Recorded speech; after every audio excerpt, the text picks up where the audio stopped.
every day. We pioneered the radio shopping show in 1981, and since then, tens of thousands of people have saved literally millions of dollars. Visit kshp.com and learn how to save 40, 50, 60, 70%, or even more on the products and services you buy every day. Visit kshp.com and live large for less. Get ready, football fans. The Los Angeles Rams are back, and they're hungrier than ever in the City of Angels.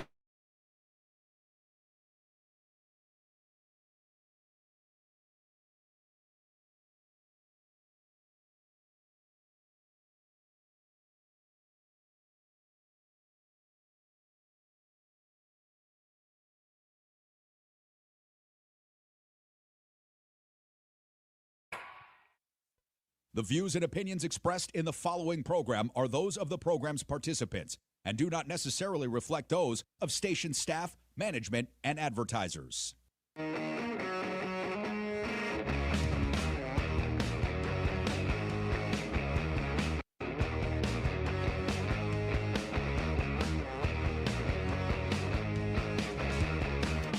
Hey, what's up, everybody?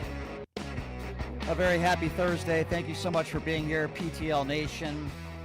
Broadcasting all over the World Wide Web on the FMAM dial, of course. PushingTheLimits.live, the YouTube page, the Facebook fan page. We got a big show lined up for you today. Coming up at the bottom of the hour, popular conservative talk show host Carmine Sabia is going to be joining us. He is defending this ICE officer nonstop.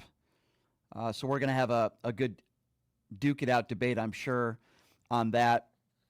Driving to work today, very angry, very sad of where this country is at right now and how in America we can have ICE agents, ICE officers, in my estimation, commit murder of an American citizen. And then immediately in the moments after, the Trump administration, Kristi Noem, Donald Trump, calling this innocent woman, 37-year-old who lost her life, a domestic terrorist. I mean, it's sick. It's disgusting. And now we're learning new reports as to that woman had just dropped off her 6-year-old son at school, and she was headed home.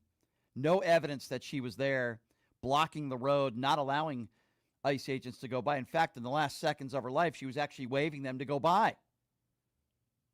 And then we just heard Vice President J.D. Vance in what appeared to be a 2028 campaign rally. It was so despicable and disgusting. It just gets me angrier by the second. Now, I've never had nice things to say about Jesse Waters, and I never will, because I think he's a horrible human being and an SOB and a racist, misogynist pig. But I want you to listen to the coverage of Jesse Waters talking about this poor innocent woman, Renee Nicole Good, who was brutally murdered, in my estimation, by ICE. And Jesse Waters starts talking about pronouns, and he starts talking about the fact that she's gay. Listen to this. The woman who lost her life was a self-proclaimed poet from Colorado with pronouns in her bio. A 37-year-old white woman named Renee Good. The Daily Mail says she leaves behind a lesbian partner and a child from a previous marriage. She was a disruptor, though she considered herself a legal observer. But there's no evidence she had a law degree. First of all, Jesse Waters, you sick SOB. You have two children from a previous marriage, so does that mean your life doesn't matter? What does her being gay have to do with anything in this case, other than you being a bigot and so many of your listeners being bigots? What does it matter what her pronouns are? She was murdered. And the reaction from Republicans on Capitol Hill today is just as despicable. I want you to listen to what Senator Ernst had to say on national television this morning about this horrific incident. People need to take a step back and understand that these officers are enforcing the laws of our nation. If you want to live in a lawless nation, then go to the nations where many of these people ran from, because those are the lawless nations. We should appreciate that we have law and order here in the United States of America. That's what people all around the world hunger for. And unfortunately, we have many people on the left that would rather live in communities with absolutely no laws. Yeah. Sanctuary City. Yeah, oh really, Senator Ernst? You call what happened in Minnesota yesterday law and order? You think what happened on January 6th is law and order? You think bringing out ICE agents, many of whom who are not identifying themselves across the country, kidnapping people, law and order? You think taking over another country, kidnapping their president, and stealing their oil is law and order? The nerve of her to say that. The nerve. And then there's Representative Wesley Hunt, who again, without an investigation, anybody could just watch that video and say there's something wrong there. Listen to what Wesley Hunt says. He's already made up his mind. Listen to this. The bottom line is this: when a federal officer gives you instructions, you abide by them, and then you get to keep your life. And it is clear that she tried to use her vehicle as a weapon, mow over an ICE agent, and now she is dead. And her death is tragic, but at the end of the day, it was completely avoidable if she would have simply followed the commands of the ICE agents. So, if somebody tells you to get out of a car and stand on your head, are you going to do that? Do everything and all the instructions, even if they're unlawful, according to Wesley Hunt, and then you can keep your life. Are you kidding me? This is the reaction from Republicans. Do what they say, comply, or you will lose your life. Even if it's unlawful, without an investigation, how could anybody look at that video and say what that buffoon Wesley Hunt just said? And then there's Representative Randy Fine, who even took it a step further. These ICE agents, the left believes they can do anything they want, and we're just supposed to sit down and take it. It's time for Americans to say enough, and if you get in the way of the government repelling a foreign invasion, you're going to end up just like that lady did yesterday. All right, Florida Congressman Randy Fine, great to see you this morning. I wish it was under better circumstances. Yeah. Randy Fine, ladies and gentlemen, another MAGA buffoon, another Trump mushroom gobbler. You're going to end up just like that lady did yesterday. He says, what was she doing? Have you guys had an investigation? Do you know why she was there?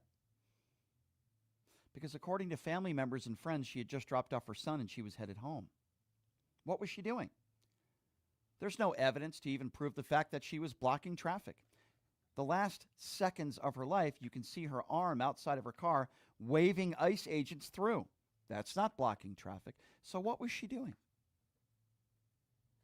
Representative Randy Fine, the same idiots that are saying that Derek Chauvin should be pardoned are the same morons who are defending this ICE agent, who would I consider to be a murderer. Katie Britt, another one with zero credibility, who wears the Donald Trump knee pads 24/7, is claiming that this is what America voted for. But the rhetoric like that from the minority leader in the House is absolutely ridiculous. Let's make sure that we are talking about our law enforcement officers being there to keep us safe. Let's not incite other people to behave like this and put people in harm's way, both our officers and American citizens. Right. It's absolutely ridiculous, and it's got to stop. Look, the president has made it very clear. He is going to secure our border. He is going to do everything he can to keep America safe. He is going to enforce the laws that are on the books. And if you don't like the laws that are on the books, then change them. This is what we're doing. This is what America voted for on November 5th, was to say, like, let's have a safer and more secure homeland, not vilify our law enforcement officers that are trying to achieve that goal. Really, really, Katie Britt, you mushroom gobbling fool. This is what America voted for? Sending in troops all over the country and ICE agents all over the country, American civilians fighting against American civilians. This is what America voted for, to try to deport as many people as possible and literally just knock on doors for ICE agents to ask people, are you legal?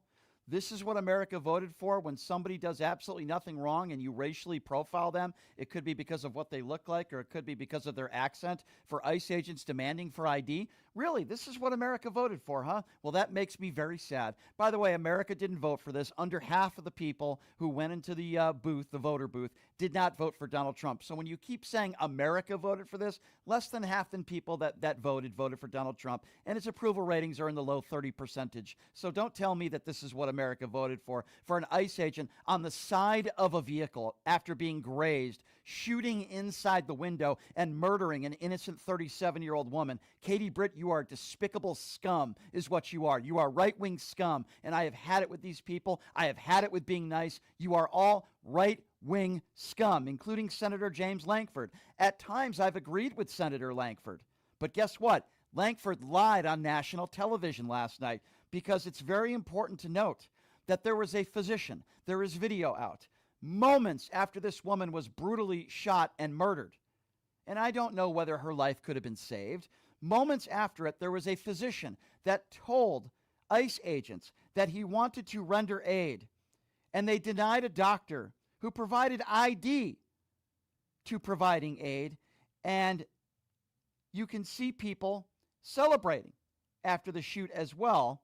And you see this doctor saying, hey, let me stop the bleeding. Let me help. I'm a physician. Not only do they not give him access to trying to stop the bleeding, it took them 15 minutes for the medics to show up, and they pointed their weapons at this doctor. But listen to Senator James Lankford, without having any of the facts or knowing any of this stuff, lie on national television last night. And just one more comment on this. Classic law enforcement moment. They have to fire their weapon, and then when you see her car crash, law enforcement is running to her to provide aid. They're never looking to be able to take the life of individuals, but they're also trying to be able to protect themselves and the folks that serve around them. Yeah, that's a great point that you just brought up. Yeah, that's a great point that you just brought up. But you see, the anchor, who is another right-wing buffoon, won't question him on the fact that there was a physician waiting. And Lankford is lying because they let her bleed out in the car. She sat there in the car, and then by the time they took her out of the car, it was already way too late. I'm not saying that physician would have saved her life, but maybe he could have saved her life. And they denied that physician any access to helping in that situation because they're all a bunch of scumbags. That's why. Speaking of scumbags, let's talk a little bit about Gymnasium Jordan. Jim Jordan was the guy who was the assistant wrestling coach who allowed teenagers to be sexually abused. And now he wants to talk to us about moral clarity. Here's what he had to say. Several Democrats immediately called this murder, even before the investigation took place, even before the FBI could actually investigate. Joining me now is Ohio Congressman and the chairman of the House Judiciary Committee, Jim Jordan. Mr. Chairman, your reaction to this deadly shooting? Well, this ICE officer was defending himself and his colleagues, and instead of elected officials on the other side criticizing him, maybe they should stop promoting what we've seen now for this whole year, which is you have rioters and others interfering with federal law enforcement officials doing their job. They're doxing them, they're harassing them, they're interfering with them when they're actually out there trying to do their job as enforcers of federal law. And then it all goes back to this jurisdiction where they're sanctuary jurisdiction, sanctuary cities, sanctuary states. And again, that I think has just led to this terrible situation where someone lost their life. But the officer is defending himself, defending his colleagues as they're trained to do. But the left is they're gonna say what they're gonna say. So if you notice, normally when somebody loses their life, and somebody is asked about it, the first thing they'll say is, well, my thoughts are to the family of this individual. This is a horrible thing. But again, Jim Jordan has literally zero credibility and no moral compass, so not surprising. Number two, he's the judge and the jury. Let's not investigate anything because Donald Trump said this is a domestic terrorist. Kristi Noem said this is domestic terrorist. It's ridiculous. And then there's Nancy Mace, the disgrace, who cares more about transgenders going into bathrooms than about ICE agents apparently murdering citizens on the streets. But listen to how Nancy Mace describes the events that's taken place over the last 24 hours. What do you think happened here? You agree this was domestic terrorism. How would you assess this? Good morning. It was, and I would encourage folks to look at the third video that came out that shows the front of the vehicle. It appears that the ICE agent was struck by the car, and in the first video that you just showed, you can see the agent limping away after he fired shots. And so I agree with President Trump and Secretary Noem on this, that this was an act of domestic terrorism. These were, it appears to be, paid agitators. And this is what happens when you have Democrats and people on the left vilifying and dehumanizing our cops, our law enforcement, ICE agents, defunding police departments across the country, calling them Nazis and fascists. This is the result of that kind of violent rhetoric for years, and people are going to get hurt and killed. This was the fourth ramming yesterday, as Secretary Noem said of over 100 in the last few weeks. It's a very dangerous job to be a police officer, an ICE agent, to put your life on the line every day like this. Unbelievable.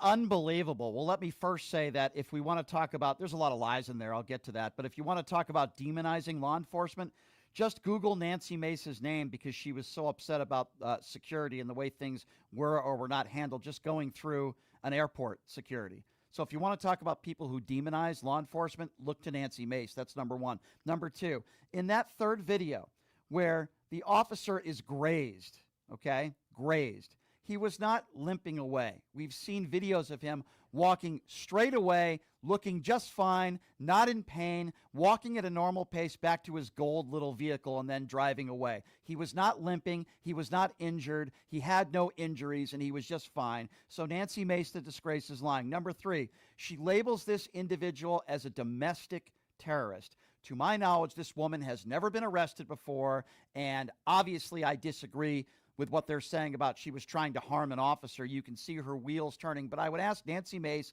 and any of these right-wing buffoons out there that are just despicable human beings, please explain to me the second and the third shot. The second and the third shot, the officer is on the side of the vehicle as she is clearly driving and turning her vehicle away, trying to get away. If it's self-defense, why did the second and third shot inside the window seat, the driver window seat of the car? That's where the second and third shot came from. Not to the front and not to the corner of the vehicle, directly on the side of the vehicle. And for lack of a better term, the kill shot was the third shot, we understand, when the officer shot inside the driver's side window area from the side of the vehicle. Explain to me how that is self-defense. On that moment, he felt like his life was in jeopardy. It wasn't, because that's why we call it a murder, Nancy Mace, the disgrace. So go continue doing what you're doing and talk about how it's such a horrible thing, transgenders going into women's bathrooms. And then one of the biggest embarrassments working within our government today is the puppy killer herself, cosplay Kristi Noem, who makes a living going from state to state with her stupid getup and her cowboy hats. Keep in mind, moments after this shooting, first she said that the ICE agents were just trying to get her out of the snow, that she was stuck. No evidence to prove that. That's a lie. She's still saying that. And now she is asked about the experience of this ICE agent. Listen to how shady her answer is when talking about the training and the experience of this ICE officer who I consider committed murder. Jerry, can you talk a little bit about the experience of the officer and some of his background? How much training did he have? How much training in these types of situations did he have, even if he's from the region? Yeah, I'm not going to get specific to this officer, but he's an experienced officer that has served a number of years, and we recognize that he acted according to his training, and we have expected all the policies and procedures of review will be exactly that he acted appropriately to protect his life and the life of his colleagues and fellow law enforcement officers that were there and people that were surrounding. Notice how she doesn't answer the question. She's very general. And number two, find me one law enforcement official or former cop that says proper training is to stand in front of a vehicle. And by the way, that officer had plenty of time as he took out his weapon to get out of the way. He didn't do so. Can you please explain to me what proper training it is for an ICE agent or any member of law enforcement that they tell you when somebody's in a vehicle, stand in front of the vehicle? Are you kidding me? Tell me what training is to walk up to a vehicle and say, get the F out, and try to open up the door while the car is backing up. Is that proper training? Tell me where the proper training is that when you're on the side of a vehicle and the person driving the vehicle has no weapon on their person, they're clearly turning away, and you fire multiple shots through the driver's side window. Please explain to me how that's proper training, you dumb bimbo puppy murderer. I was going to say something else, and I had to stop myself because there are FCC regulations. That's how I feel about Kristi Noem. I've never used the C word on the air, and I'm not going to start now. But if I had to, that's what I would call Kristi Noem. That's what I would call her, among other things. She is so despicable. And she calls this woman a domestic terrorist. Did you see the video of the stuffed animals that were in this poor woman's glove compartment after she just dropped off her kid at school? You dumb bimbo, you. Oh, and it gets even better, because now the cover-up is free for all to see. Because now we've learned that the state investigation agency said that they were now officially cut out of the investigation. Why would they do that? What do they have to hide? Why can't you work with the state to investigate this?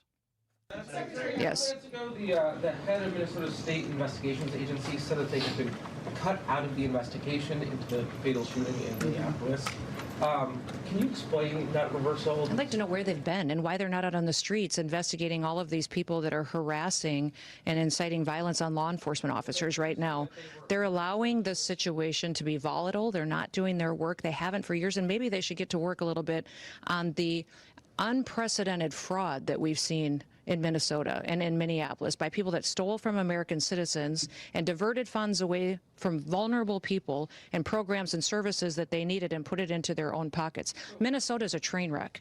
It is corrupt, and it was under the leadership of Governor Walz and this mayor that they allowed it to happen, and they let criminals and illegals and people abuse programs and steal the money, and now they're allowing violence to go forward on the streets as well. This also applies to the Minneapolis Police Department, county sheriffs, the federal authorities at this point. They don't want. I won't put a blanket statement out like those other individuals will. What I would say is I welcome them to come and help us. Come help us make sure that the streets are safe, that laws are enforced, and that we can do the right thing to make sure that American citizens come first. Yes, sir. They have not been cut out. They don't have any jurisdiction in this investigation.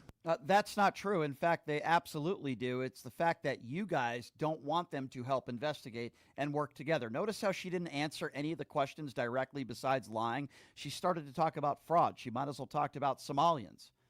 The question was, why are you not letting the state also investigate this and work with you? She didn't answer the question. Then she went into fraud. Well, I wish these officers would help us when it comes to abiding by the law, blah, blah, blah, blah, blah, but doesn't answer the question. Well, I'll answer it for her. The reason why they don't want local law enforcement and investigators to work with them is because they already made their decision. The people who are investigating this, supposedly, are already people that have called her a domestic terrorist. They're already people that have already made up their minds that this officer, this ICE officer, was in self-defense. They've already made up their mind. And these are the people that are going to be investigating this. Are you effing kidding me? Now, I can't believe I'm saying this on the air, but I actually agree with Tom Homan, because earlier today, it was actually Tom Homan who said we should wait for an investigation before determining if anything was wrong on either side. I agree with Tom Homan. But of course, Kristi Noem is asked about this, and she plays dumb because she is dumb. Listen to this. Yes. What did you make of Tom Homan's comments yesterday that we should wait for an investigation before determining, as you have, that in this incident it was self-defense and that he felt that his life was in danger?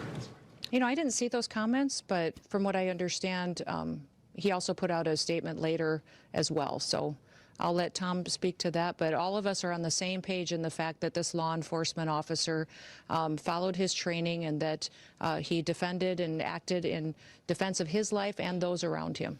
Yeah, exactly. I don't know anything about that statement. She sounds like Mike Johnson. I don't know anything about that. And, you know, this happened among the heels of them sending 2,000 other ICE agents out there to Minnesota. 2,000 ICE agents. And This is Kristi Noem saying that they have no problem in sending more officers out there to Minnesota to make things worse. Listen to this. When it comes to enforcing federal law. You know, we've got thousands of officers there, and I'm not opposed to sending more if necessary to keep people safe. So there she is right there saying that she would have no problem with sending out more agents if need be. The whole reason why this started is because they sent out ICE agents all over Minneapolis. That's the whole reason. And now she wants to create the problem and make the problem even worse. And finally, the lie that is being put out by Kristi Noem that somehow this all started because the reason why those agents were there were helping somebody in a car get out of the snow, which, by the way, is also ridiculous. The snow was melting. It was over 40 degrees. But here's Kristi Noem again, perpetuating the absolute lie that she said moments after the shooting. Because of the protesters and the violent criminals that were attacking our law enforcement. If you remember in that operation, what happened was our officers were out trying to get a car stuck out of the snow when they were surrounded and assaulted and blocked in by protesters that were inciting. He did follow his training because of an individual that was.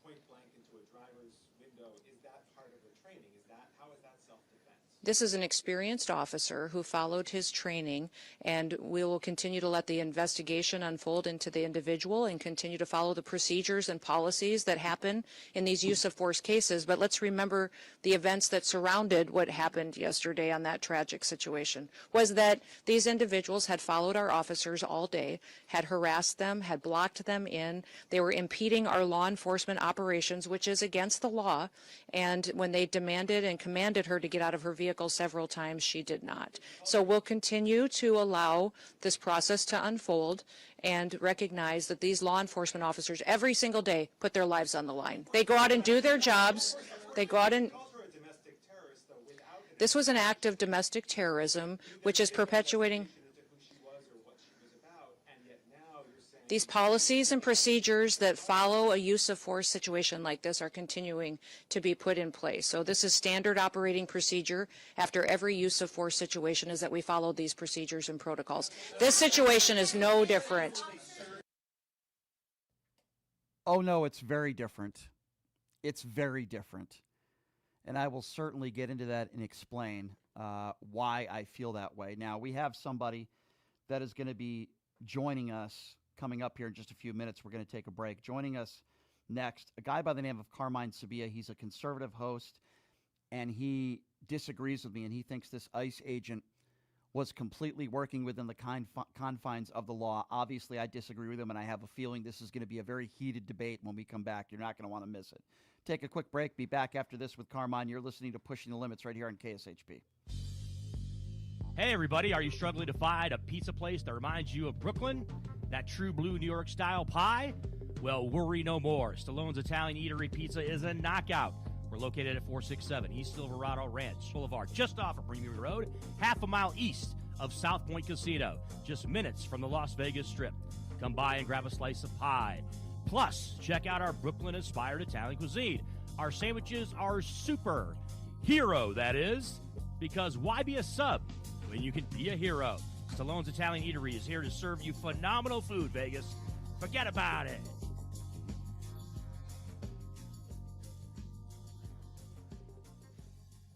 Here's the deal. The country's a mess, and America's youth is stuck at the center of a tug-of-war between propaganda, billionaires, and political clowns who think TikTok is a national security threat, yet can't open their own email. But the real threat that keeps them up at night isn't TikTok. It's the power of the youth vote. And that's what the Unfuck America Tour is after. We're traveling the country, hitting campuses and cities, exposing the right wing's playbook and calling out all the tricks they use to hook young people. We saw the youth vote shift in 2024, and if we don't reclaim that momentum now, we lose the future, our future. We're not bankrolled by billionaires, corporations, or dark money. We're backed by regular people like you, who won't sit back while the rich strip this country for parts. We need you to help us stay on the road to push back against the misinformation machine. Click the link in the description or head over to unfuckamericatour.com to donate, because nobody else is coming to fix this mess.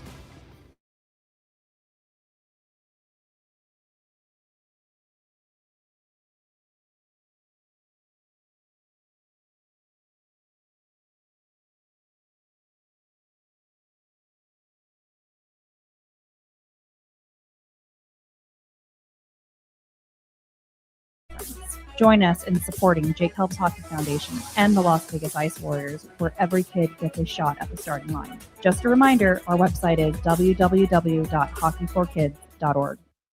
You are way too smart, way too talented, way too good to be where you are. You are meant to be making way more money, feel way hotter in your body, and having way more fun. Hi, I'm Nicole Mitchell, and I'm a life coach. I help you get hotter and richer. If that is what you're looking for, you can find me at NicoleMitchell.com. My name, Nicole, is with a K, NicoleMitchell.com. You can reach out to me on my website or on Instagram, and I will be happy to be in touch and figure out what you're looking for and how I can support you in getting there. Have you ever dreamed of having your own radio show or a podcast, but just didn't think it was possible? Well, dreams can come true. Radio U. Radio U is a 5-day course that'll teach you how to acquire your dream show. We'll teach you how to host, how to write commercial, how to interview, how to market, how to write a contract, and most importantly, how to monetize your dream radio show. You'll learn from some of the best in the business with over 75 years in broadcast experience. You'll learn from people like me. And the best part, every single student will be live on the radio as part of the class. Plus, one student from each class will get their very own radio show. You'll be live on the air right here in Las Vegas. Radio U. The 5-day course is being offered at $699. For more information, give Radio U a call, 702-763-5024. That's 702-763-5024. Or check them out at RadioYou101.com.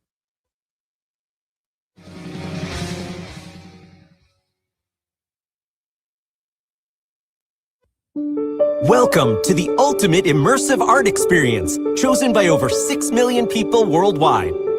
Arte Museum Las Vegas provides a full sensory experience with the theme of eternal nature. Ignite your senses and emotions with the groundbreaking fusion of art and technology. Arte Museum is now open at 63 Las Vegas on the Las Vegas Strip. Book your tickets now at lasvegas.artemuseum.com.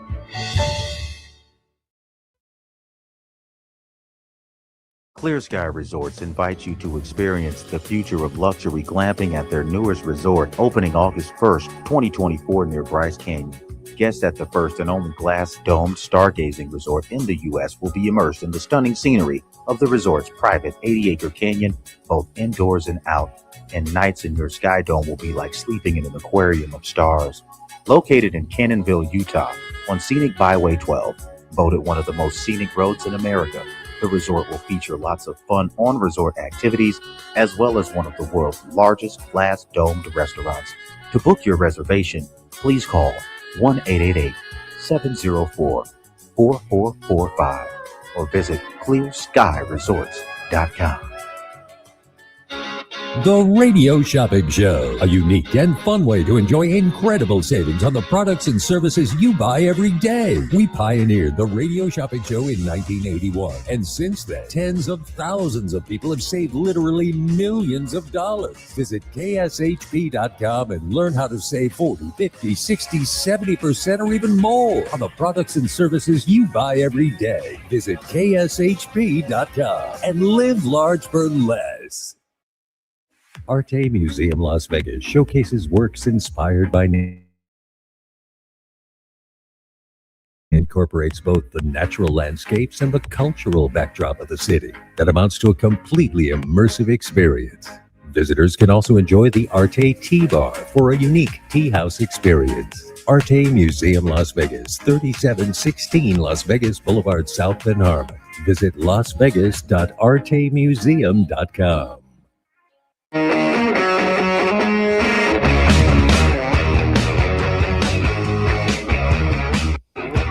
All right, welcome back. It is Pushing the Limits on a Thursday. Thank you so much for joining us. Listen, I've made my opinion very clear on what took place out there in Minneapolis yesterday. I believe this is murder. I've given my reasons for why I feel that way based on video evidence, but there obviously are a lot of people on the right, what a shocker, that disagree with me and that are defending this ICE officer and calling this innocent 37-year-old woman a domestic terrorist. So one of those people that does disagree with me, his name is Carmine Sabia. He's a conservative host and author of the book Programmed to Obey: How TV Destroyed America's soul. Carmine, thank you so much for joining us. I appreciate you being here, knowing that we would certainly disagree. How are you? Good. How you doing? Doing okay, Carmine. These are very difficult times that we are living in right now. All right, so let's just start off right here. Tell me where you think I'm wrong, and then I'll give you my reasons why I feel the way I feel, and I disagree with you. But why are you defending this ICE officer? Well, first of all, this ICE officer just a few months ago was dragged 300 yards, 900 feet by somebody who ran into him with a car, could have died. So he's obviously a little sensitive to being hit with a car. Now, you could argue that maybe he should have been on desk duty because of that. And I might agree with that argument. But when a law enforcement officer gives you a command, you're supposed to obey that command. Now, that doesn't mean you can be executed. But when you drive your car at the officer, and the car did hit him, I saw the angle. The car absolutely hit his leg. He's within his right to fire upon you. And I would argue, and I know you, of all people, I know you because I've been on this show talking about it, and you know how I feel about it. You believe that Ashley Babbitt was justifiably shot in the U.S. Capitol. It's not what I believe. It was the investigation that was conducted, which is far more important than my opinion. There was an investigation. But your opinion also. Your personal opinion. The reason why, Carmine, I say that, and then we can get back to the original question, but not only was there an investigation which found that the officer, the Capitol Police officer who fired was well within his rights to do so, there was actually something called an investigation. But I would also say that Ashley Babbitt had a gun pointed at her for at least 8 to 10 seconds and was warned multiple times when the gun was on her to stop, and she refused, and she was trying to go through a window where there were politicians 10 feet away. So I don't want to get into the conversation of Ashley Babbitt because I don't think it's comparable at all. I think it is comparable. I think it is. First of all, where the gun was positioned, she couldn't see the gun. Where he was behind. There were people that were yelling in the video, "He's got a gun! He's got a gun!" Everybody there heard it. So there's a lot of people yelling. You don't know what you heard. Okay, but no, wait, because this is the same situation. And I said this yesterday. I feel, I'm one of the few people on the right that feel that was a justifiable shooting of Ashley Babbitt. Wish she was still alive. Wish she didn't make the mistake. But it was a justifiable shooting. She had a backpack. There could have been a bomb in the backpack. Nobody knows. The officer doesn't know. He had to stop her. In the same token, you're driving a car at an officer. That's a justifiable shooting. Now, if she's driving the car away and he's behind her, we're having a whole different conversation, but that's not what happened. So, Carmine, here's why I disagree with you. First of all, his history is completely irrelevant to what took place in that 10 seconds. So I don't care. Well, it doesn't matter whether he was dragged 300 feet or not. It's either justifiable what he did or not. And you don't go back and go to a judge and say, well, here's my defense.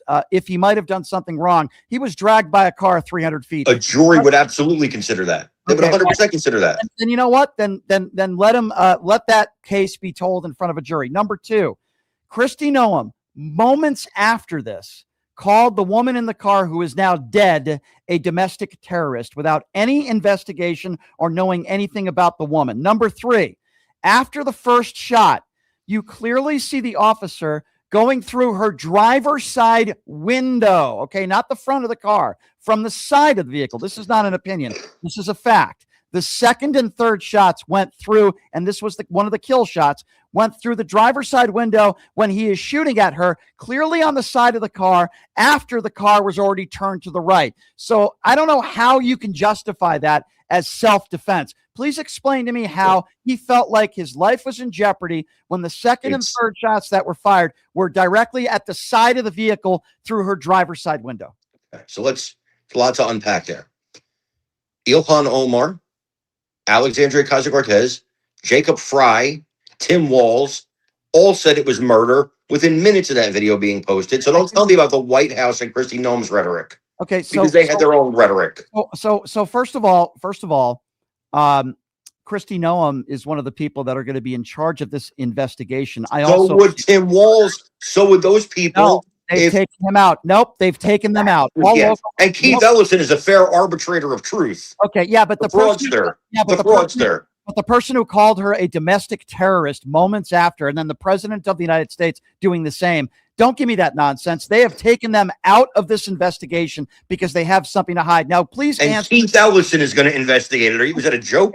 we can go back and forth on who you think should investigate it, but you're still not answering my question. I'll repeat it. The second and third shots, this is not an opinion. This is a fact. Even people in the Trump administration have admitted this. The second and third shots, one of those shots was the kill shot that went through through the window that was open at the driver's side. Clearly, when he fired his weapon with the second and third shots, you could already see that she was well on her way, and he was at the side of the vehicle after she turned the vehicle. Explain to me how that's self-defense. Bro, you're out of your mind. Let me explain a couple things to you.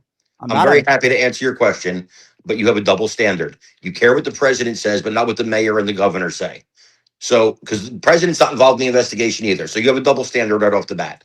Now, I think an investigation should be held across the board. It starts with the they will investigate. I'm sure they will investigate. I'm sure it'll be a very fair investigation after the people running the investigation, by the way, have already called her a domestic terrorist. Answer my question. How is it self-defense? I'm answering the question. Go ahead. This happened. Those 3 shots were fired. Boom, boom, boom. It wasn't like fire the shot. Oh, look, the car is on its way now. Let me fire again. If you've never been in a situation where you had to fire a gun, some of us have. If you've never been in that situation, you don't know how your mind works. You're trying to protect yourself. You're trying to defend your life. Bang, bang, bang. 3 shots is normal. It's normal. He was justified. And as she's driving the car away recklessly, she could have endangered other people, other ICE agents, other protesters. She was shot in the head. What do you mean driving recklessly? She was trying to get out of there. And what shot killed her? Because you seem to know what shot killed her. No, we know. Here's what we know. We know the first shot did not strike her in the head. We know that either the second or the third shot struck her in the head. And the point that I'm trying to make to you is, first of all, this is supposed to be a professional who's trained. That's number one. It's not an everyday citizen. They have training. And number two, find me in any training of law enforcement where, number one, they should be in front of the vehicle with their gun drawn. Number two, fire your weapon on the side of the vehicle as they're driving away. I don't care whether it was a split second or not. The fact of the matter is that is not self-defense. Other people could have been in danger by that car. He had to stop that car. She was, and this woman, by the way, this woman, I hope you told your audience, is a professional ICE protester. And where's your evidence of that? It's evidence documented. She travels the country with her little caravan impeding ICE operations. And where did you get that information from? The United States government. Who in the United States government? Where is that put on paper? I believe Mr. J.D. Vance has said that. It's been gotcha. So it's well acknowledged. Got you. So J.D. Vance, who's blaming the left, right? He's blaming the left for this. J.D. Vance, who rightfully so. Well, that's just the dumbest thing I've ever heard. Calls her a domestic terrorist, and there's no evidence, but you'll believe anything that J.D. Vance said. So J.D. Vance says that apparently that everyone else was being put in harm's way, and everything that J.D. Vance said in that press conference, with, by the way, no evidence to back up what he said. There's no evidence that she was a professional agitator or protester. In fact, if you actually did your homework, you could see local news organizations have already reported on the fact. And by the way, this is actually documented. She actually just had dropped off her 6-year-old son at school. Are you aware of that? Because J.D. Vance won't give you those details. You seem to believe everything that J.D. Vance said. That complete imbecile. Do you know that she just dropped off her son, Carmine? She should have been more concerned about her 6-year-old son than she is about Somalians who are in here illegally. She should have been more concerned about her 6-year-old son. That has nothing to do with what took place. I'm trying to give you facts. See how I do that? I give you a fact documented. And then you ignore the facts you don't like. What do you mean? Where do you get that information from? I can tell you that school. Hold on a second. I'm going to tell you where I got that information from. The school where her son is located at has already done interviews with local media saying that her son was dropped off at the school. Now, other than J.D. Vance just saying something in a press conference, please tell me where J.D. Vance got the information that this is a professional agitator or that's ever been in trouble with the law before. Please tell me where. I believe that, first of all, we know for a fact from the police on the scene and from other protesters on the scene, we know she was harassing ICE all day long. She was impeding ICE all day long. Let's go back to what I just said, Carmine. Let's try to. I'm going to get there. I'm answering the question. You just called her a professional protester agitator, And I asked you for your source on that because you asked me about where do I get my information from? Well, from the school, because they've already talked to media. So other than JD Vance saying she's a professional agitator or a protester, where did JD Vance get that information from? And You where would has have that to ask been JD documented? Vance. Oh, so you would have to got ask okay. So you're going by JD Vance as your evidence that the she's a Vice President of the professional United States. Yes. Yes. And you're going by Tampon Tim. So here we are. No, I'm not. No, I'm not. And by the way, I want to get to that stupid nickname that you The guys have. fraudster. But before I do, I gave you a school where this young child. So what? Okay. No. I didn't say, well, that's what Kamala Harris said. Because if I said that, you would have laughed at me. What does it prove? So what? It proves that she just had dropped off her kid at school. And it also proves that your evidence or what you go by is just something that JD Vance said. And you have no idea where he got that evidence from. Now, let's talk about your Tampon Tim for a moment. And then we will go back to what I think is more important, which is a 37-year-old woman is dead. Ashley Babbitt was a shame. Absolutely. It was a shame. Why do you call him Tampon Tim? Can you tell me? Yeah, the tampons in the boys' school They did restroom. not. Can you name me one school that had tampons? Well, then let me ask you. No, I don't study Minnesota. No. You're calling him Tampon Tim because you're claiming the claim you just made. But didn't you claim that JD Vance banged a couch with no evidence? Stop. Let's focus here. And by the way, when I make comments about JD Vance assaulting couches, I say on the record it's a joke, and I don't think he's actually doing that. So now that's why I asked you about Tampon Tim. I gave you the opportunity to say, well, it's just a joke. You just claimed that there are tampons in boys' bathrooms in Minnesota. No, they passed a law. They passed a bill to do it. No, they didn't. And I'll tell you why. Can you name me one school in Minnesota, in the entire state, where they allow tampons? No, I don't study Minnesota. Okay, then don't call him Tampon Tim. Okay, let me tell you what happened. It's hilarious. No, it is hilarious because you have You're no right. idea. No, you're right. You know what? I about. take it back. I take it. Fraudster Tim. Is that better? Okay, no, hold on. Let's go one at a time so I can prove you have absolutely no idea what you're talking about. With respect, Carmine. Here's what Tim Waltz did. He allowed it for the schools to decide. And do you know why he did that? Of course not, because you're ignorant to this. The reason why Tim Waltz did that is because at some PTA meetings, they didn't have enough room for women in locker rooms for after-school sports activities. So meaning there were times where young girls had to use boys' facilities with no boys in there because they didn't have enough room for them. So parents were saying, hey, we should have tampons in there in the boys' bathrooms, not for boys, but because when my daughter's in there, this is all documented. So what he did was he left it up to the schools. And then none of the schools actually implemented it. So why don't you stop with your Tampon Tim BS, okay? You have no idea what you're talking about. It's still funny. I'm still going to use it. Okay. I know Fraudster Tim might be better. Tim might be better. So is fraud a crime? Fraud is not a crime? No, I'm asking you. Is fraud a crime? Help me understand. Yes. Yeah. Okay. What are the charges? I think he got. We're going to find out. There's an investigation. Okay. Thank you. There's an investigation. You think he got? I'm pretty sure he got some donations. And Jacob Fry got some donations. And Keith Ellison got some donations. Maybe maybe JD Vance said something. Maybe that's your evidence. But let me ask you. Well, we're going to find out. We're going to do the investigation. You love investigations. We're going to do an investigation. Okay, but fine. But you call him because either one of two things is true, Brian. Yeah. Either Tim Walz is complicit. Or Tim Walz is an idiot.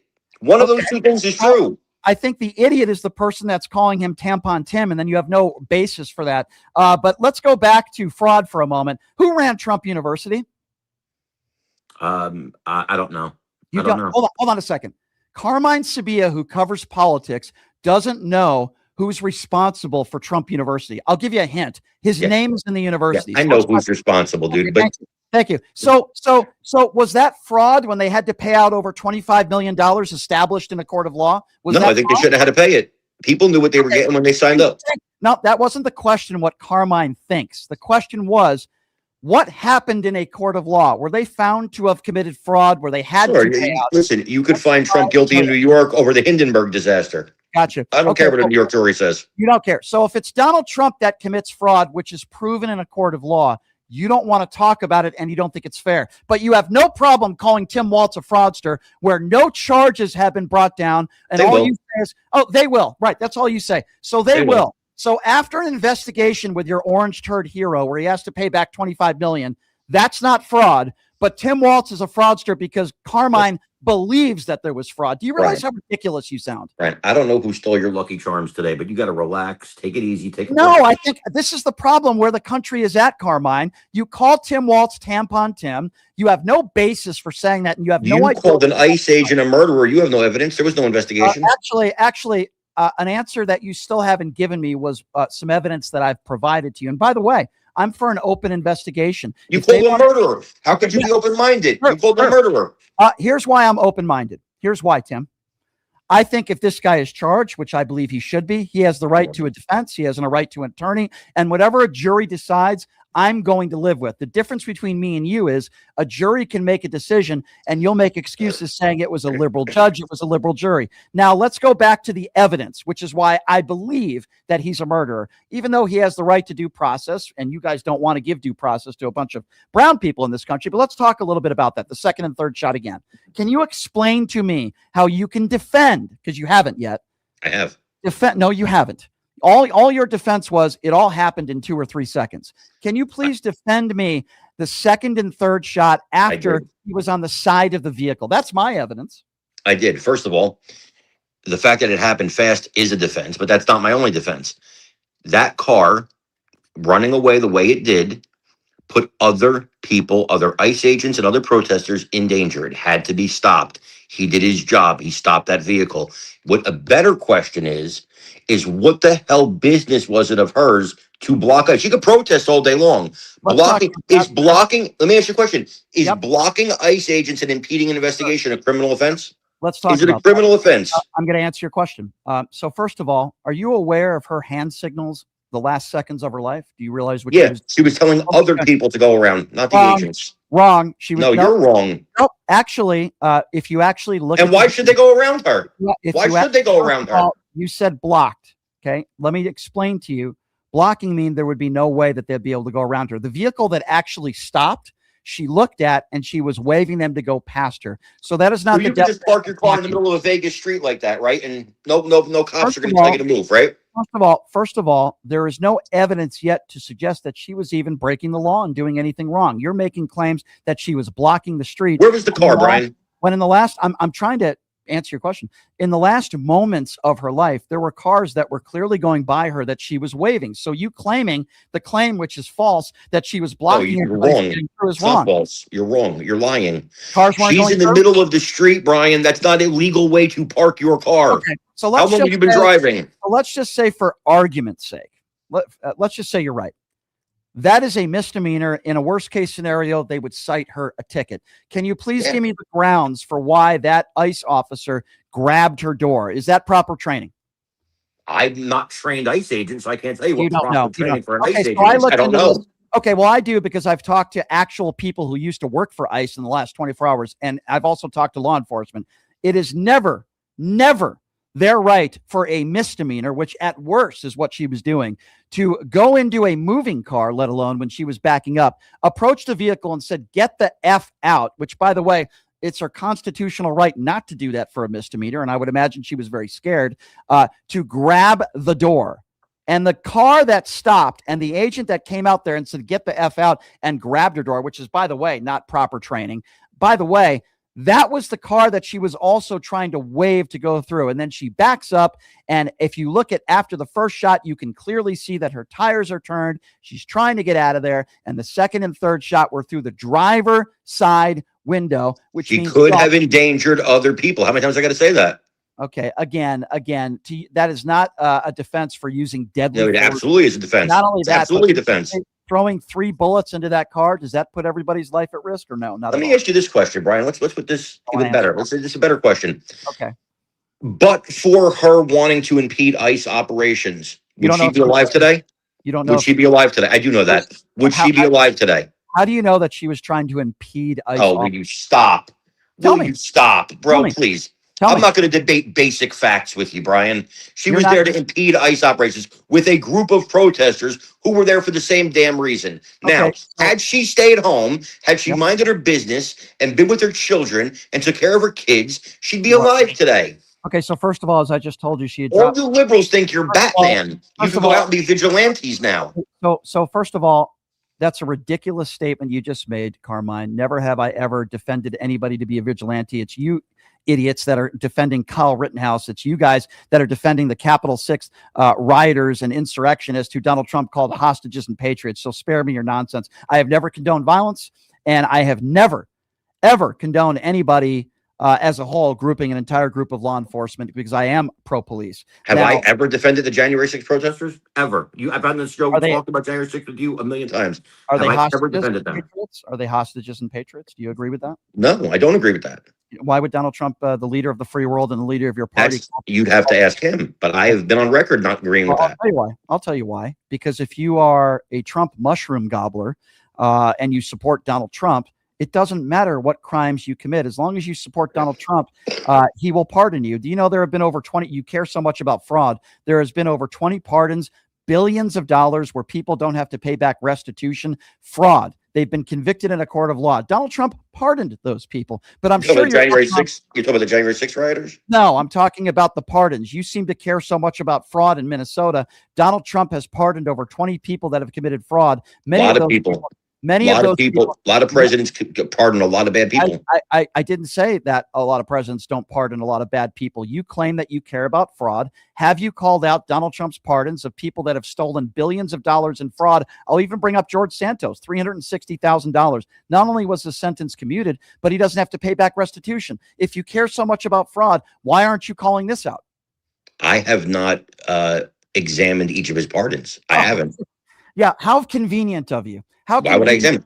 I was against pardoning the drug trafficker, and I'm on record saying that, and I was vocal about it. I'm glad you did that, but if you care so much about fraud, why don't you look into the cases that your president? I absolutely will. You will. I'll look at. I absolutely will. Let's just take one example, George Santos. By the way, this is a very minimal amount of fraud compared to some of the other people he's commuted and pardoned. George Santos was not only commuted, but I would have commuted. I would have commuted him. I wouldn't have pardoned him. Okay, but what about the $360,000 that it was? Yeah, I wouldn't have. I absolutely would not have wiped that out. I wouldn't have. So if you care about fraud, why aren't you calling out the president for that? I believe I have called out the Santos thing, and I mean, I like Santos. I've talked to Santos, but he did what he did. I'm friends with George Santos to an extent. We talk on the phone. I've told him privately and publicly that he should have to pay back that money. Yeah. Why won't we call out Donald Trump for getting these people no restitution? Absolutely. I think it was wrong. I called him out. Okay. So Carmine, what I want is consistency. If in fact there's evidence, and by the way, Joe Biden has opened up many of investigations, over 90 people have been arrested. People are still in jail right now for fraud in Minnesota. You've claimed that somehow Governor Tim Walz has committed fraud. He's not been charged with anything, but yet you also take the word of J.D. Vance when he calls. I claim I believe it. I said I believe he has. Okay, I didn't say he's guilty. The point I'm trying to make here is, and I hope we can agree on this, Carmine, is that minutes after a shooting, you shouldn't have Kristi Noem and Donald Trump calling this woman a domestic terrorist. All I want from everybody is let's have a fair investigation. Let's see where the chips fall where they may. Let's let the local law enforcement and DHS, let's let everybody investigate this before we rush to conclusions. Now, the reason why I was using the term murderer is because you have the people in the highest points of office that are attacking this 37-year-old woman, attacking her character and everything about her. And I have a serious problem with that. And yes, going by the video that I saw, or the videos that I saw and the videos that you saw, we obviously disagree. But even if we disagree, why can't we call out? Even Tom Homan said we should take a back step to this and let's let the investigation play out. I agree. I think the president shouldn't have called her a domestic terrorist. I think Noam shouldn't have called her a domestic terrorist. I think Ilhan Omar and Jacob Fry and Tim Walz shouldn't have called him a murderer. I think everybody ratcheted up the temperature immediately. Then why can't we have a joint investigation? And then I'll agree with you. Will you call on a joint? I don't trust the state. No, I don't trust the state even a little bit. But we trust the woman who called her a domestic terrorist moments after. I'll tell you why I don't trust the state. I'll tell you why I don't trust the state. Kristi Noem? You trust that? You trust Kristi Noem? You think that's going to be fair? You know what? If you could have if there's a way to have an independent investigation, I would support that. But I'm okay. I'm okay with that, but we know that that's not going to happen, Carmine. I would support that. I think that's actually a good idea. Okay, but so I don't trust because so Walls. Carmine, You got to admit, there's a political benefit to Keith Ellison to Carmine, charge this ICE okay, agent. let's go by what you're saying and let's try to agree on this. Would it be fair to say we don't want Kristi Noem and we don't want them investigating? We don't want Tim Walz investigating. Let's have an independent group of people that both sides can agree on. Yep. Investigate this. Absolutely. Okay. That's all I want. Carmine, that's all I want. That's I'm all fine I with want. that. Yeah, I think that's fine. Carmine, I don't think that's fine. you know what I think what's going to happen, Carmine? I don't think that's going to happen. I'll tell you what. And by the way, I think most of America would be okay with that too. I think they would agree with us. That's not going to happen. Kristi Noem and her goonies are going to be investigating this. And by the way, they've already made up their mind. They've already called her a domestic terrorist. They've already said the officer was well within his rights to do so. That's not going to be a fair investigation. And fine, I'll go by the way, Tim Walz has not called her a murderer or not called him a murderer. You're factually inaccurate. In fact, Tim Walz has not said on the record, not demonized this ICE officer once. So in fact, he did another press conference today. Didn't do that once. I saw today's press conference, but he was very maybe he didn't say it. He was very fiery, but you got to admit, Ilhan Omar, Jacob Fry have said it. That's the mayor of the city. But you're claiming that the governor demonized this ICE. Oh, he demonized him for sure. What did he say? Tell me. I watched. He was outraged. I mean, I don't remember the exact words, but he was outraged by what happened. Of course, ICE shouldn't be there. Carmine, there's a 37-year-old woman that's dead. Now you're going to have more protests there. I hope nobody else gets hurt. Of course he's upset. Of course he's upset. Did you see the protesters today that were actually attacking ICE agents, assaulting them? If they get shot, I have no sympathy. Okay, so if they get shot, assaulting ICE officers. Okay, so if they get shot, you have no sympathy. But when it comes to Ashley Babbitt, you have all the sympathy in the world. You're wrong. You got the wrong guy. I said it a million times. I said on this show. I've said it before on this show, and I said it today. That was a clean shoot. That was a clean shoot. Okay, so do you believe her family deserved $5 million? No. Did you call that out? I think I did at the time. I don't remember exactly, but I think I did. But okay, fine. So I've always said that if there's any violence that takes place, and I've said on the air yesterday, I've said on social media today, Carmine, we both don't want violence. We don't want anybody to get hurt. We want peaceful protesters. Okay, we both agree on that. But the reason why Tim Walz is angry is the same reason why I'm angry. Okay, this shouldn't have happened. We shouldn't have had 2,000 ICE agents in there. Do you know that they're knocking on doors asking people if they're legal or not? Do you know how illegal that is? Going up to people that are brown skinned. We see the videos. I've seen a plethora of videos where they just go up to people because they have accents and asking them for ID. That is against everything that this country is for, including against our own Constitution. Surely you can't be okay with that. Random ICE agents going up to people and asking them for ID for doing nothing wrong. If that's what's happening, I would be against that. If that's what's happening. It is happening because I've posted videos and showed it happening. Look, Carmine, I know you don't want innocent people to get harmed. Of course not. People to die, just like I don't. We disagree on what took place yesterday. Obviously, I couldn't disagree with you more on that. Same. But the president of the United States and Kristi Noem have some of the most powerful positions on the planet. And moments after a tragedy like this happens, regardless of who you think is responsible, it's a tragedy. Sure. Oh, yeah, absolutely. Yeah. So, okay, good. So calling her a domestic terrorist is wrong. And if you don't like people calling the ICE I wouldn't have done that. A murderer, we need to lower the temperature. Yes. Do you think JD Vance did that today? I only saw I was working, so I only saw I was doing videos on my YouTube channel, Explain America. I was only doing, I only saw 5 minutes of it, but I think he was right. The part of the speech I saw where he took down CNN for their headline, I thought he was absolutely spot on there. Because the media wants to paint a certain narrative, and you know this, right? We do this. We're in the media, right? We do this.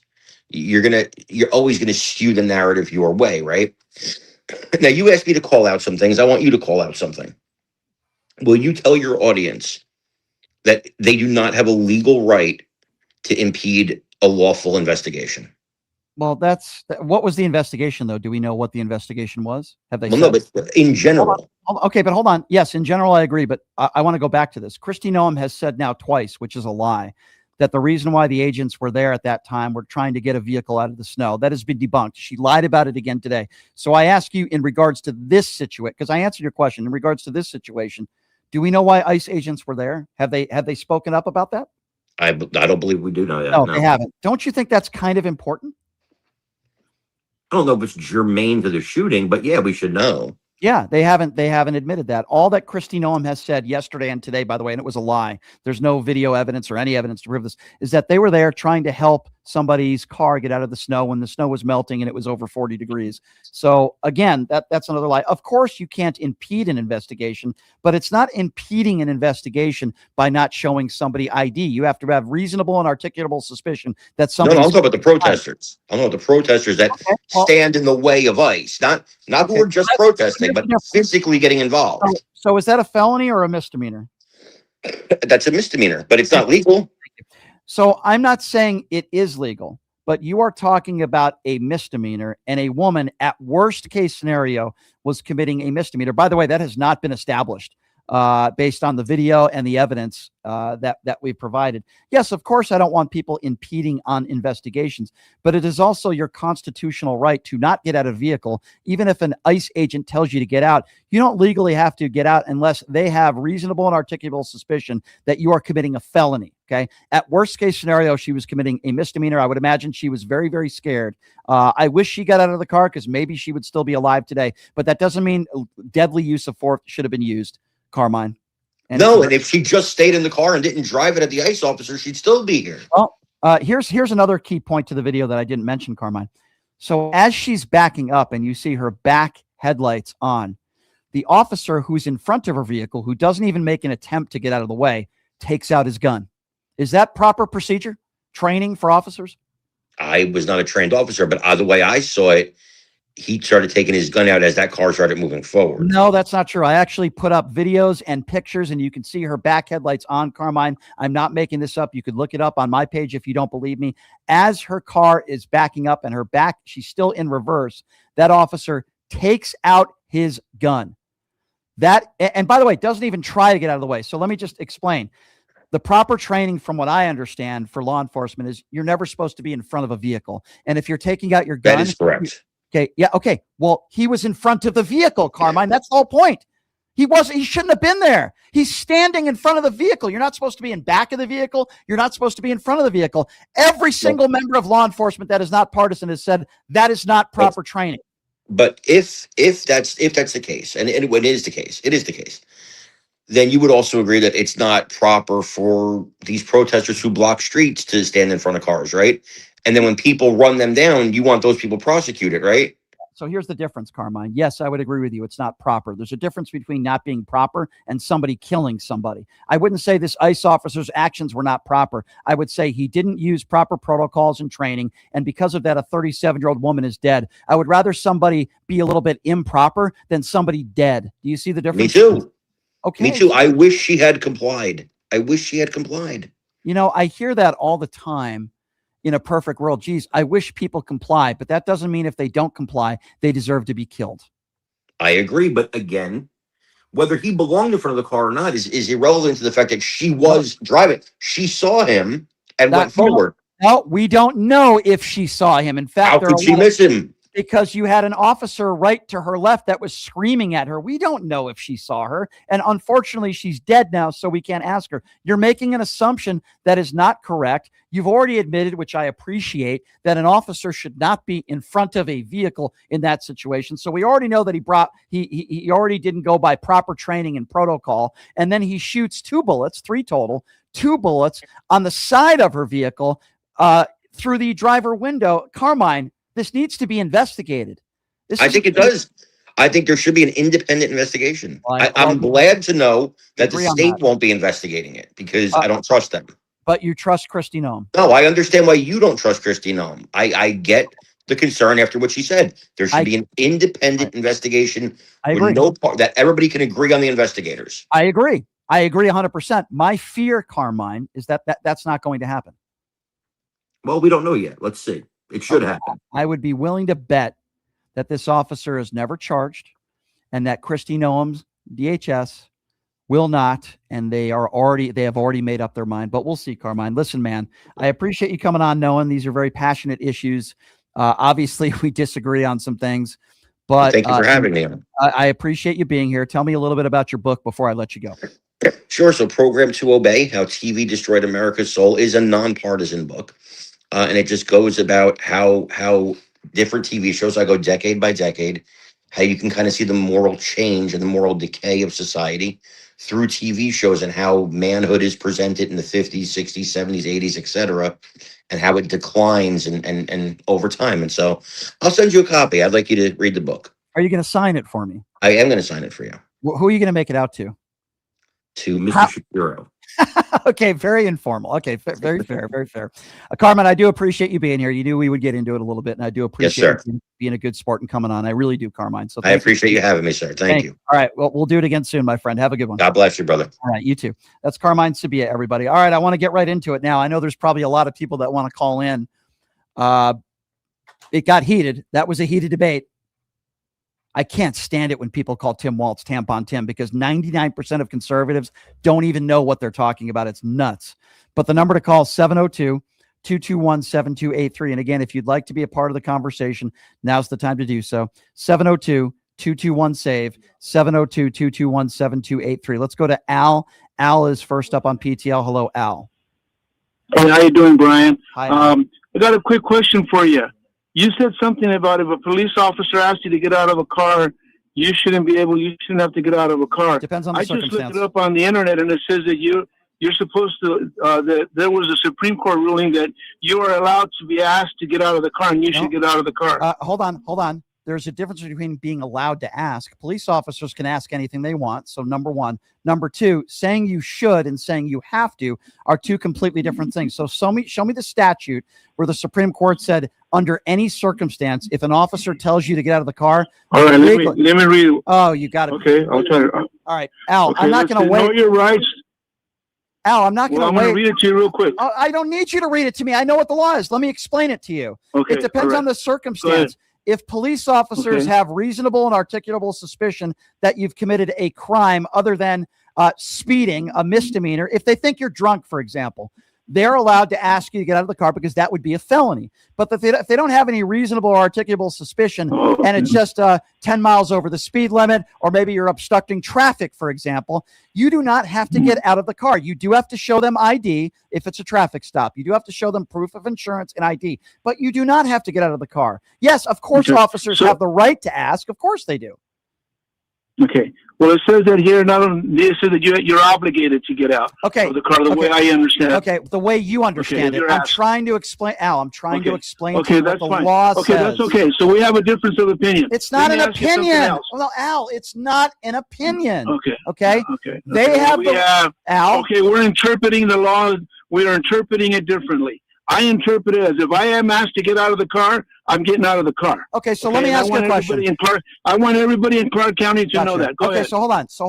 So if you're in your car parked and you haven't committed any crime and you haven't been or anything, you're telling me any officer can tell you to get out of the car. So does it apply to your Does it apply? So does it apply to your home? If an officer knocks on your door and to your knowledge, you've done absolutely nothing wrong, and they say you need to get out of your house, does that mean you have to think about what you're saying, Al? We're talking about my car. Okay, but your car. We're talking about if I get pulled over. Al, we're doing no. Brian, go ahead, Brian. Go ahead. Okay, Al, I'll give you a chance to respond. Al, we're talking about your private property that you are inside of. There is no difference between your personal vehicle and your home. So my question to you is, you're making the case that any officer could knock on your door or your car and say you need to get out with no reasonable or articulable suspicion that you've committed a crime? Is that what you're saying? No, that's not what I'm talking about. So what I'm talking about is if I get pulled over, and the officer asks me to get out of my car, I have to get out of my car. Not true. That's the way I interpret. Not true. You can ask you have the legal right to ask for a supervisor. And then you need to ask, why do you want me to get out of my car? Now, if they have reasonable or articulable suspicion that you are drunk or on drugs, that's different. But if they don't have any evidence or suspicion that you've committed a crime, you do not have to get out of your car. You could look this up. Okay. Let me ask you a question. So if you're at a DUI, let me ask you. No, hold on. I I answered yours. If you're at a DUI checkpoint and they say, "Sir, have you had anything to drink tonight?" What's your obligation there? Do you have to answer? No, but we're not talking about that. Okay. The reason why I bring that up, Al, is because people need to know their rights. Just because an officer tells you to get out of the car doesn't mean you have to get out of the car. It's based on circumstance. Go ahead. Okay. So my question to you is, if you're here in Clark County in entertainment capital of the world.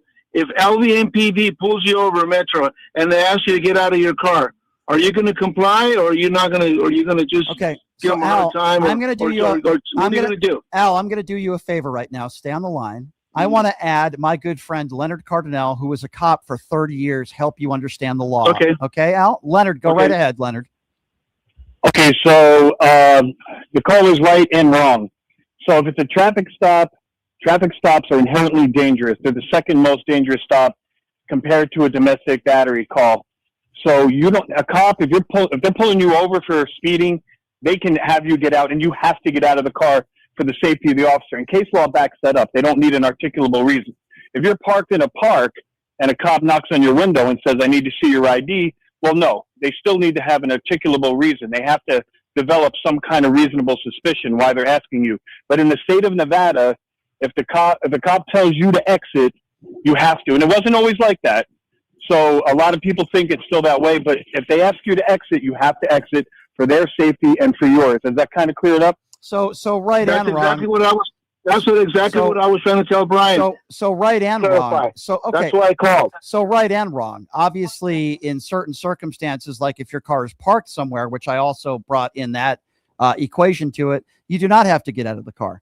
So there's right and wrong here. But I think here's a bigger point of this, is that, Al, what you saw yesterday, because this is why we're talking about this to begin with, what you saw yesterday that transpired in Minnesota, do you think the ICE officer had the right to use deadly force? Absolutely. Because that's a deadly weapon. I disagree with that's just, let me give you my in the middle of the road. And then the policeman can say what I'm going to say. It's a misdemeanor. You can ask the person to get out, and they can obstruct you and not want to get out, or they can block the road. I'm talking about when he got shot. You can't shoot him. You can't shoot him for a misdemeanor. No, I understand that. And the first round missed. Went in the low right. Hold on a second. The first round went in the lower right corner of the windshield, and I'm pretty sure it didn't hurt anybody, or maybe shot her in the arm. I don't know. But the two shots that killed her was when he was at a 90-degree angle, and one of them was when the vehicle was already past him. So if you're on the side of a vehicle, how can you be in danger? Okay, well, the thing is this is the way I see it, and I only saw a part of the angle. I know that a vehicle, if you try to run somebody over, that's assault with a deadly weapon. That's a fact. Okay, let me explain something to you. If you jump in front of a car, everybody who's having a domestic problem with their wife or their husband would jump in front of the car and then shoot and kill them. Everyone would jump in front of a moving car and kill the person if they wanted to. You can't do that. You can't put yourself in harm's way and then have to get out of it by using deadly force. And there's no training, and you can look it up online. There's no training in any law enforcement that says you stand in front of a car to stop it. No training anywhere. And Christy Nome said he was following his training. I have to respectfully disagree. Okay, well, the way I saw it, I didn't see the whole angle. All the cameras weren't there. All I'm saying is that if there's an officer in front of your car, okay, and there's two officers on the side of you, this is my interpretation. You try to run over that officer that's in front of you, the other two officers are obligated to protect that officer. Okay, so you could get shot by one of the other two. Yeah, but they didn't. I would interpret it. And that speaks volumes, because they didn't. They didn't even draw their guns. They didn't even pull their guns when it happened. You said that somebody on the side shot somebody. That's what you just said. No, the officer that shot, it looks to me like shot 3 times. One went in the lower right corner. You can look this up online. You can look it up online and see that the first shot probably didn't hit her. It was the second 2 shots when he was standing on the side of the vehicle. If you're standing on the side of the vehicle, how the hell are you in danger? That doesn't make any sense. And if you look at the video, I want you to look at the video. I want you to pause it. I want you to pause the video, because the reverse lights are still on. when he's pulling his gun. That's the point, Leonard. That's the point I was trying to make with Carmine in the last segment. We've if your reverse lights are on, how can he be pulling his gun? That makes no sense. That's the point that I was trying to make. How can you? First of all, he's in front of the car. He doesn't try to get on the side of the car. He pulls out his gun when she's in reverse. That's not self-defense. Come on, man. Brian, this is not hyperbole. And it's not political. You can look at the facts yourself. You can go online and see the reverse lights are on, and he's already pulling his gun. That's a fact. That's not even debatable. I agree. Okay.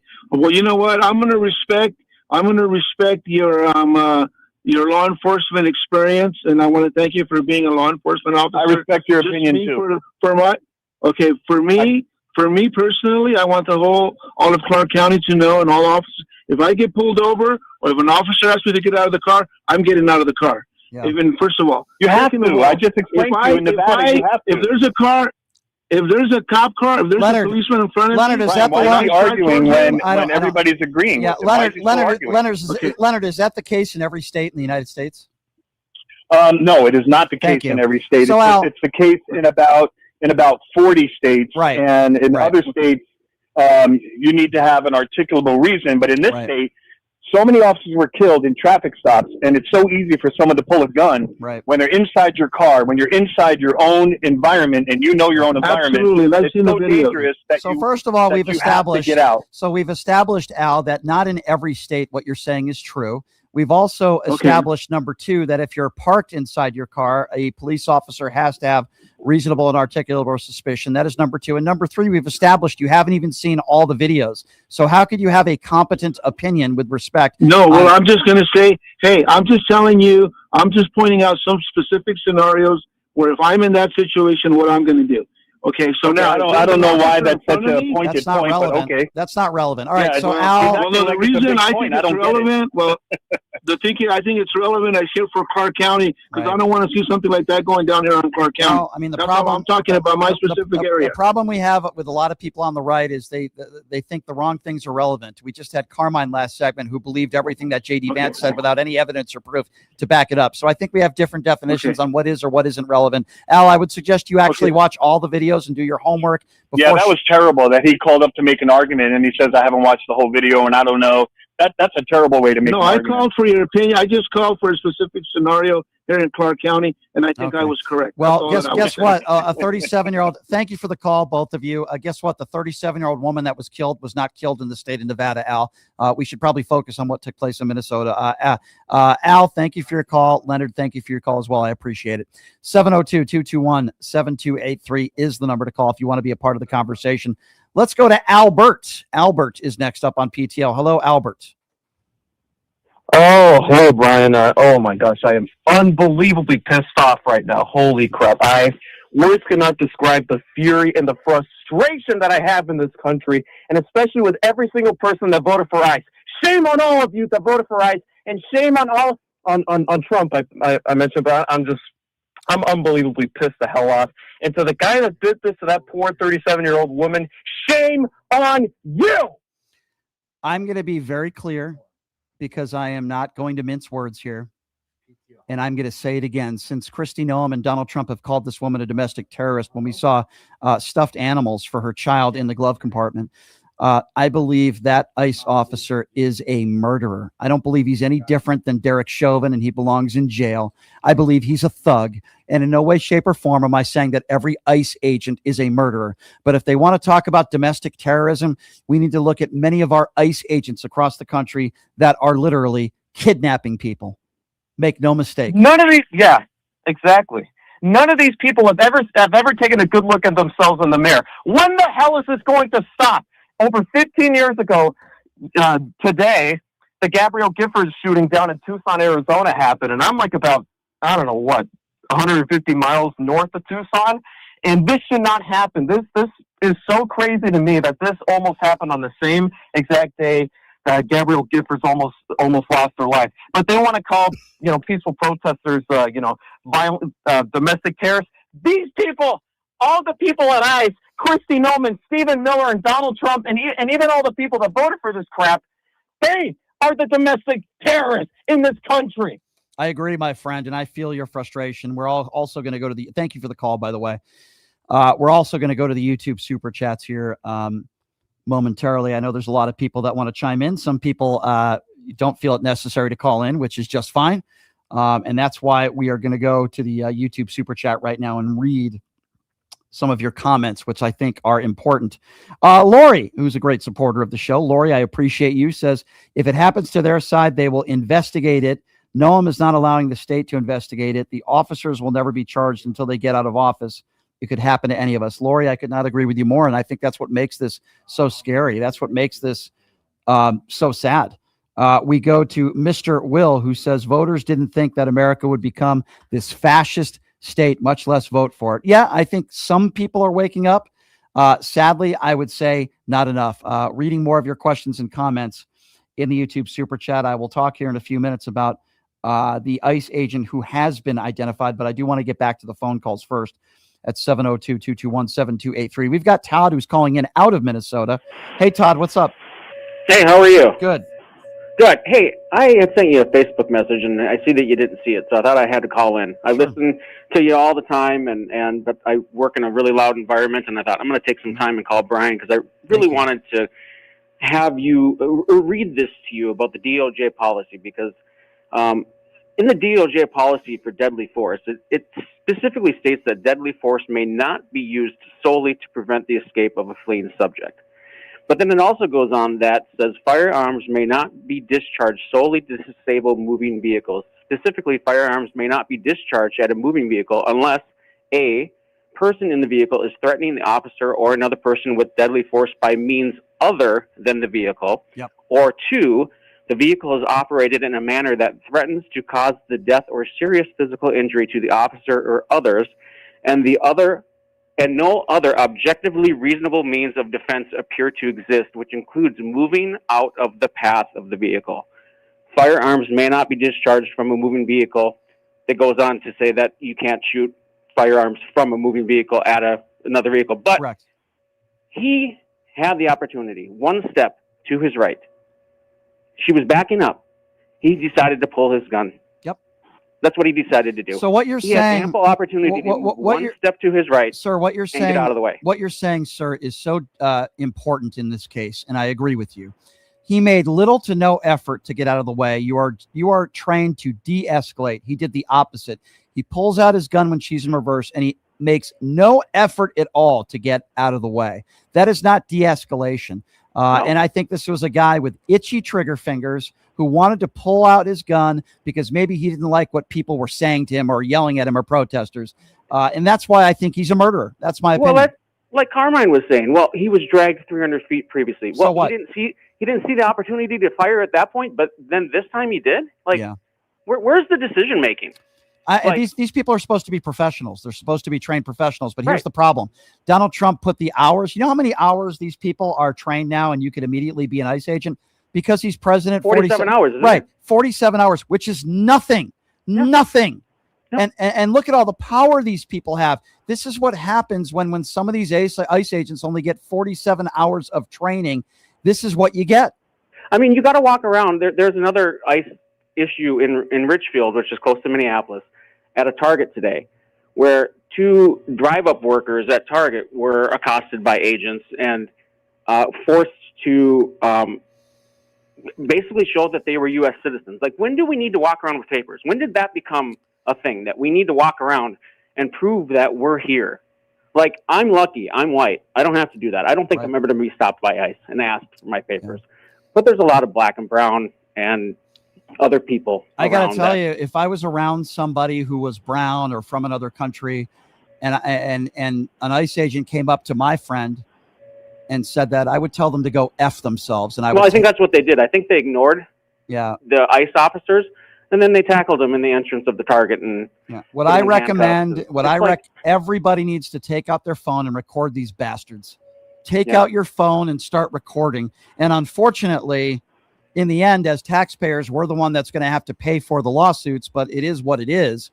But at the same time, you have to take out your phone and you have to record.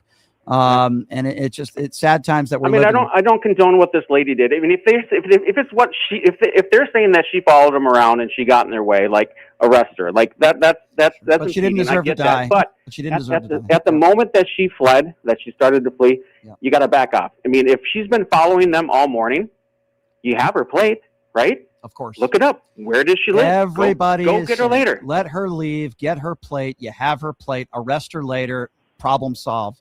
Exactly. But you have one officer and another officer. Let's not forget about the second officer who tried to open up her door, by the way. Yep. That's not de-escalation. I mean, he was instantly hot. It was instantly hot. It wasn't, hey, lady, move your vehicle. Like, I've been dealing with you all morning. Move your crap out of the way. We don't have time for this. It was instant hot, instant get out of the vehicle. Right.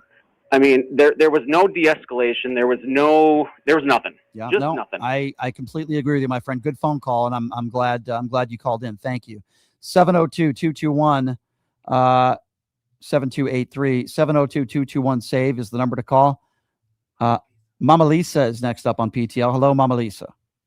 Yeah, I'm still on hold. I think I was waiting to talk to Brian there. Yes, go right ahead. You're on the air. What can I do for you? Am I on the air? Because I'm listening to something different on my phone. I'm sorry, Brian. That's okay. Go right ahead. Just hear your mama. It's a shame what's going on there. You say they only take 46 hours to train to be on the ICE agent. Yep. Well, they don't want me, because if I was on there, they'd be wondering I'd be locking them up. It's a shame what they're doing around the country. Your mama love you and you're handsome. I got to go. I ain't going to take up a lot of time, Brian. Keep doing what you're doing. Thank you, Mama Lisa. I appreciate your phone call. Yeah, 47 hours is absurd. You should add a 0 to that. That's how many hours you should need to have that kind of power. It's absolutely insane and it's ridiculous. And I don't care if this guy's been on the job for 10 years or 10 days. His actions to me were thinking that you are above the law and taking an innocent woman's life, whether she was committing a misdemeanor or not. It is indisputable. 702-221-SAVE is the number to call. I'd love to hear from MAGA out there. It's amazing to me that people listen to what J.D. Vance had to say with any bit of truth to it or seriousness. It was almost like a 2028 campaign rally that J.D. Vance held today at the hands of an innocent 37-year-old woman losing her life, and J.D. Vance trying to take advantage of it, calling it an ideology, a leftist ideology. It's just so sick. 702-221-7283. Let's go to Pez. I believe Pez is next up on PTL. Hey, Pez, what's going on? Yeah. Hey, what's going on, Brian? Happy New Year, buddy. Happy New Year. Hey, I just wanted to call in and tell you that minimal training, because we were talking about this and Leonard weighed in on this, minimal training in any state for law enforcement, 400 hours. Maximum training, 1,000 hours. These guys are getting handguns and hitting the streets with 40 hours of training. Yep. No possibility of having any knowledge how to de-escalate. And I really think that photograph and that the tape speaks for itself. That's a Guy really was standing on. That's a really good comment that you made. 400 hours and 1,000 hours. Yeah, I said at a minimum, add a 0 to that, right? You're giving these ICE agents, just as much power, maybe even more than your average police officer. And you're telling, 47 hours is a joke. I would love to see a cross-reference of how many people that were pardoned on January 6th, 5 years ago, are now on the ICE brigade. J.D. Vance today, I don't know if you heard this, but J.D. Vance today in a press conference said, we got to stop rewarding lawlessness and these people need to be locked up and throw away the key for political violence. But yet his own administration pardoned up to 1,600 people for their actions on January 6th. These people are unbelievable hypocrites at a minimum. And it's sad. Yeah, Happy New Year to you and Mr. Numchuck, buddy. Thanks for having me. Thank you. I appreciate the call. Anytime, my friend. Thank you. 702-221-7283 is the number to call. 702-221-SAVE. Let's go to Casey. Casey's next up on PTL. Hello, Casey. Hey, Brian. Always good to chat with you. You know, when you had that deplorable on, because that's what he was, we're going to start off with the whole tampon 10 thing. Let me explain to you how conservatives work, right? Conservatives love to bully. They love to make fun of other people that are different. And when you call them out for their racism or their misogyny or homophobia, you are woke. This is their platform. It's the old good old boy club locker room talk. Oh, Trump was just doing locker room talk when he said grab him by the kitty. They're trash people. They're white it's white trash is what these people are. So Casey, I agree. I agree with what you just said. There were a lot of interesting moments in that interview, but these people that call Tim Walz Tampon Tim have no idea what the laws were. They didn't even implement tampons in boys' bathrooms, and they don't even know why that was even brought up in the first place. But yet they call him Tampon Tim. Brian, God forbid, and they call themselves Christians. I thought Jesus Christ himself, was an empathetic person. You would think they would fall in the footsteps of their Savior that they love so much. Jesus Christ. They have zero empathy.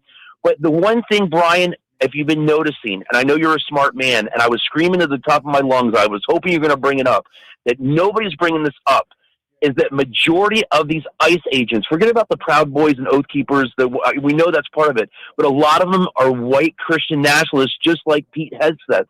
There's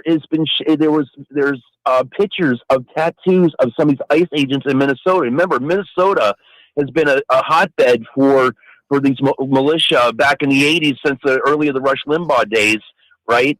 That's what they're hired. They are white Christian nationalists. It boggles my mind that we have that Pete Hegseth, which is our head of whatever this war, whatever it is a white Christian nationalist and proudly displays with his tattoos. And this is what's running our country. This is what ICE is. And it's fascism. I mean, am I wrong? No, you're not. Pete Hegseth has a tattoo on his body that says 100% white. The overwhelming majority of these ICE agents, in my estimation, are ill-informed and uneducated Donald Trump supporters. That's what makes this more scary. They have all this power and they have no restraint. Your job is to de-escalate situations. That's why they're covering their faces, because they don't want people to know who they are, because Ryan, they are bring not it up in your debates, though. Ryan, please, when you debate these deplorables, please bring it up. Why do you support these white Christian nationalists as our local police? And ask them that. Because I think many of them are the same people that voted for Donald Trump because they wanted to make America white again, not make America great again. I think that's why. Great phone call, my friend. I appreciate you, and I agree with you wholeheartedly. 702-221-SAVE. Let's go to Las Vegas. Let's go to Lewis. I believe Lewis is calling out of Las Vegas. Hello, Lewis. Hey, buddy. How you doing? Good. Well, there's a lot going on, and what I'm going to address is what you and the other person addressed with the vice president about ideology. And it is ideology. And I'm going to tell you why it is ideology, because both you and the other gentleman said, oh, I wouldn't like to be from another country or well, I want something. I was born in Mexico City. I am brown.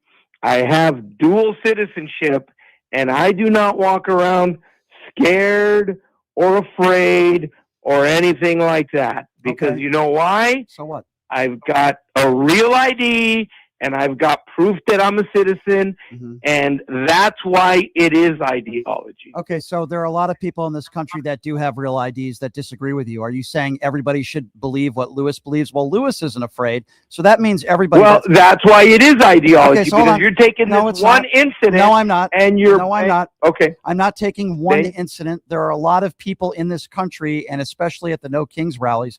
We're talking about millions of people that protested all over the country. And I can tell you right here, you live in Las Vegas.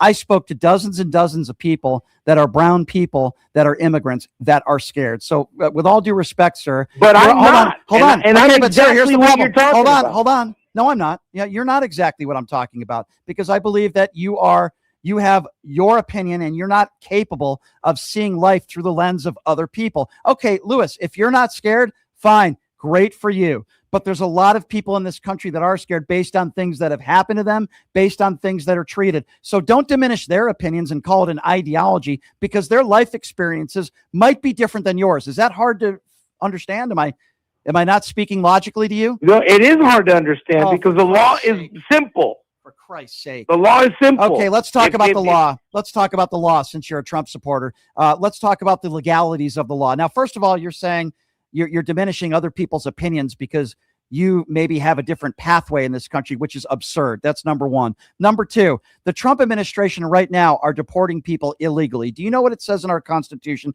First of all, it says that everyone has the right to due process, number one. And number two, if you're seeking asylum, let's just say from Mexico, it is illegal for our government to deport you. Let's not say, because that's where you're wrong. Because where am I wrong? You cannot claim asylum from Mexico. Okay. That's the only country in Latin America that you not claim asylum in. Okay, so let's just say they're claiming. Right there, hold on. Let's just say. wrong. Okay, so be quiet now. Okay, are you going to be quiet? Pot him down all the way. You're not going to interrupt now. Now it's my chance to respond. Let's just say I'm wrong that you can't get asylum from Mexico. Let's talk about all the other countries. Donald Trump is deporting people. They are deporting people that are seeking asylum, that have filed the proper paperwork, and they are getting deported right outside the courtroom. Is that legal or illegal? Let's see if you're wrong. Is that legal or illegal, sir?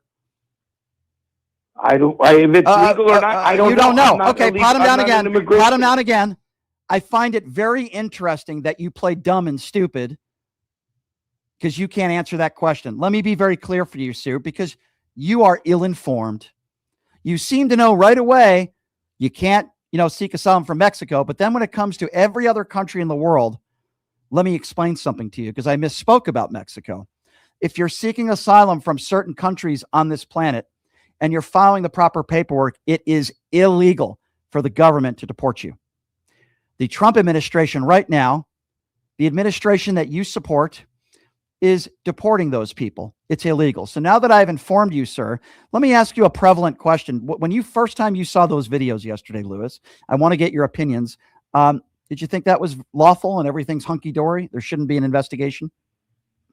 First thing that went through my head was, why is she in the way? That's the first thing that entered your head. Why is she in the way? That's a law.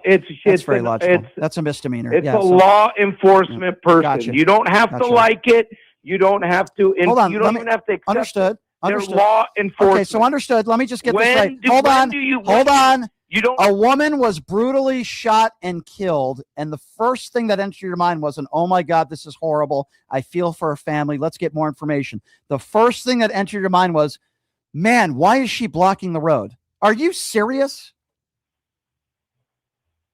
Cops don't go around shooting people every day just because. I didn't say cops go around every day shooting people. That's a very stupid statement, and that is not relevant to this specific situation. We know that. What I saw is, why is she in the way? That's what I saw. So you didn't see anything else. And then I saw her put it in reverse, and I know there was a police officer in front, and then she went towards him, and that's it. If a cop is there, what I do is, if it's right, wrong, or indifferent, I shut up, I turn off the car, and I listen to them, and then I worry about it later. Guess what? That doesn't mean that she deserved to die or that the shooting was justified. I'm not asking you about what you would do. Nothing in my question, sir. My question wasn't what you think she should have done, and my question wasn't what you would have done. That wasn't my question. I wanted to ask you if you felt that that was totally justified and there shouldn't be an investigation. If you're blocking a street, it is known as a misdemeanor. Okay. That doesn't mean an officer has the right to take out. No, it's not. No, it's not. No, it's not. No, it's not. The question is, number one, there's going to be an investigation no matter what. By who? By who? By who? Everyone. No. Pot him down again. You are so ill-informed watching your Newsmax and listening to right-wing conservative. You don't even know what the hell you're talking about. No, it's not going to be investigated by everyone. Do you know why? We learned from Kristi Noem today in the Tim Walz presser that they are not letting local state of Minnesota investigate this. It's Kristi Noem's people that are investigating it. Kristi Noem is the leader who said moments after the shooting that she's a domestic terrorist, and everybody around her saying that the officer was justified. How can you have a reasonable investigation? No, it's not investigated by everyone. Where do you get your news from, sir? As I pod you back. Sir, where do you get your news from? No, you don't. You don't understand anything. You just said everyone's investigating. Trump, state, and local. Pod him. Okay, you just said everybody's investigating. Would you like to repeat what you just said, or would you not come after the federal? Have you not paid? Answer the question. To what's been going on? Pot him down again. This guy is such a buffoon.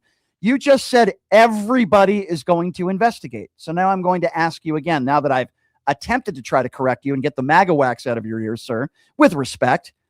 Do you agree with what you just said, or would you like to change what you just said? Is everybody going to be investigated? It's a federal case. I'm not going to. Bottom down again. Just because it's a federal, first of all, if it happens in the state of Minnesota, they absolutely have the right to work with DHS and to investigate with them in a joint investigation. It happens all the time. Why do you think they're not letting them do that this time, sir? Why do you think?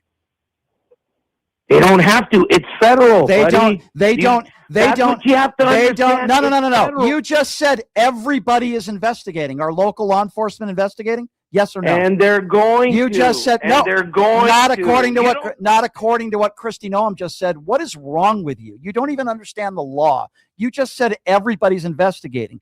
Tim Walz just confirmed today that they are not allowing them to investigate with Kristi Noem. What is wrong with you? What part of that do you not understand? Listen, dude, the bottom line here is it's very difficult to have a reasonable conversation with somebody who is not willing to meet me halfway in any way, shape, or form. Okay. I admitted that when I said seeking asylum out of Mexico. No, you didn't admit it. You never said you were wrong. Pod jackass down again, because jackass doesn't know how to listen, and he is a absolute buffoon. I said I misspoke. I said that 3 times in this conversation. Learn how to listen, you right-wing buffoon, okay? You're a Trump mushroom gobbler. Pay attention. I admitted that I misspoke. You just said everybody is investigating, and then when I pointed out that you are factually inaccurate, then you said, well, only the feds are allowed to investigate. Would you like to admit that you were wrong or you misspoke? Would you like I don't have a problem admitting that I was wrong, but I also understand that federal law. Were you wrong? Yes or no? Anything. Were you wrong? Yes or no? I didn't ask. I already said it. You said didn't hear it. You said I don't have a problem. I was wrong. Okay. You finally said I was wrong. Okay. There you go. Now, are you comfortable?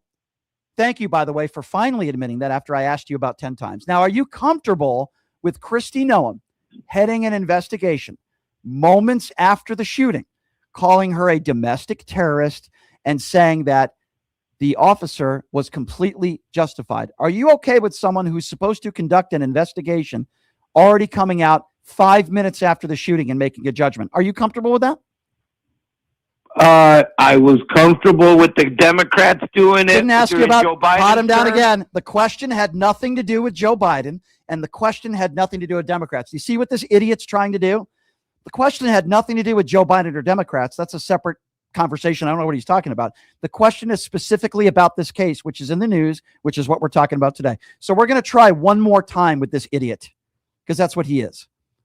Are you comfortable with the leader of this investigation and her staff, minutes after the shooting, saying and calling this woman a domestic terrorist and saying that you are? Okay, then you're an idiot. Have a nice day. You're a moron. You have no idea what you're talking about. That is Donald Trump's base. Ill-informed and uneducated idiots. That's what you are, sir. 702-221-7283. Tommy Boy is next on PTL. Hello, Tommy Boy. Hello, Tommy Boy. Go right ahead. Oh, yes. You just spoke to that gentleman that was on the phone, and you said, please at least meet me halfway. Right? Now, I'm going to ask you a question. I want you to meet me halfway. Can you please name one thing that you like about Donald Trump? Can I name one thing that I like about Donald Trump? Can you meet me halfway and tell me one thing that you like about Donald Trump? That's what you just said to the last guy. Meet me halfway here. Okay. Can you please tell me one thing that you like about Donald? No, I don't really like anything about it. No, I don't like anything about it. No. So you can't meet me halfway. No. When we talk about meeting halfway, we're talking about policy. We're talking about policy disagreements and compromise. I'd like to find one policy of Trump's. You're talking. I'd like to see one policy of Trump's that Operation Warp Speed. What does that have to do with what we're talking about right now? Well, fantastic. So we meet halfway. No, we're not meeting halfway. I think Donald Trump is an absolute piece of garbage, and he probably has a lot. You probably have a lot of similar character traits that he has. No, we're not meeting halfway. So now, when we're discussing this shooting in Minnesota, can you at least meet me halfway with the fact that you should listen to the cops and you should not try to drive away? Doesn't mean that there shouldn't be an investigation, and if you try to drive away, it doesn't justify death and murder. Meet me halfway. Meet me halfway. I don't you think. admit you should listen to the police. Okay. Well, would you agree though that there should be an investigation? But first admit that the shooting was possible. In a perfect situation when people aren't scared, there's rightful reason why people are scared of ICE agents. But in a perfect world, yes, I don't think you should run away from law enforcement but I can totally understand why she was scared and why she did what she did. So now that we've met halfway, do you think that there should be an investigation and you think the shooting was justified? There should be an investigation, but I do believe that the shooting was justified. The lady drove away. Okay, meet me halfway. She should not have. Okay, let's do the meeting halfway thing. Meet me halfway. Do you agree with me that Donald Trump is a 34-count felon, adjudicated liable sexual abuser who is a scumbag who belongs in jail, and imbeciles like you support him? Why don't you admit that you're an imbecile? Meet me halfway. I will meet you halfway. That yes. Are you an imbecile? On 34. Yeah. Meet me halfway. He was convicted on 34 counts. Did you go to Trump University? Because I did not go to Trump, but because I met you halfway, and I said yes, he's been convicted. Yeah. You don't have to keep. Meet me halfway. Will you throw away? Brian, you throw away your Klan outfit tonight? Your hoodie. Meet me halfway. Will you not go to any more of your Klan rallies tonight? You're more than welcome to come over and see my. No, thank you. My Trump, not my Trump, my Klan well, it's the same robe. thing. And A Trump robe and a Klan robe are identical, the same. I'm glad you admitted that you're a Klan. Let me guess, you're a Grand Wizard. Are you a Grand Wizard? Klansman? Is that what why do you always? Why, Brian? I've been listening to your show for a while. I don't understand why I keep listening. I do. I understand. A lot of the stuff that you say is idiotic. But what did I say? Listening. What did I say that's idiotic? You just admitted that you have a Klan outfit, so I was right. What did I say? I did not. I said that in general. The majority of the stuff you say is idiotic. You just said. I don't know why. Did you not just admit? Did you not just listening to you, trying to educate you, make you better? Did you not just admit that you have Did you not just admit that you have a white robe Klan outfit? Guys? Did you guys just hear that? I do not. So why did you say you did that? Not. So you're a liar then. Or maybe that was a Freudian slip. No, I'm not. You're an idiot. I hope you choke. I hope you choke on your food. I really do. You are. Why would you say something like that? Because you're despicable. I hope you choke on your food. I'm trying to have a discussion with you. Yeah, I'm trying to have a discussion with you. Go ahead and I'm trying to educate you. You're not educating me. I hope you choke on your food. Choke on your food and have a nice day. Okay, my friend. I don't care what you think. Choke on your food and have a nice day. You admitted that you're a Klansman. That's what's incredible. Let's go to Herb. Herb is next on PTL. Hello, Herb. Did we lose Herb? Hi, Herb. Are you there? Okay, I think we lost Herb. I don't know what happened. 702-221-7283 is the number to call if you'd like to be a part of the conversation. It's not a mic malfunction. It's not a headphone malfunction. It is a phone malfunction, and it's not Numchuck's fault. He's doing everything he can do. This is the norm here. We it's all good. I would love to get Herb on if we can. Are we having issues with our phone? Oh, there we go. All right. See that? Numchuck fixed it. He's a fixer in a good way. Let's go to Herb. Herb, what's going on? Hey, Brian, let me ask you something. On the shooting of Ashley Babbitt at the Capitol. I want to talk about Ashley Babbitt. That's your first question. No, I just want to ask you a question. Just let me ask you the question. You want to ask about Ashley Babbitt. You don't want to talk about the woman yesterday, but you want to talk about something that happened years ago. Brian, come on. Just let me ask you the question. Yeah, sure. Who did the investigation on Ashley Babbitt's shooting? As far as I know, it was the DOJ that investigated the shooting. But here's what I will tell you.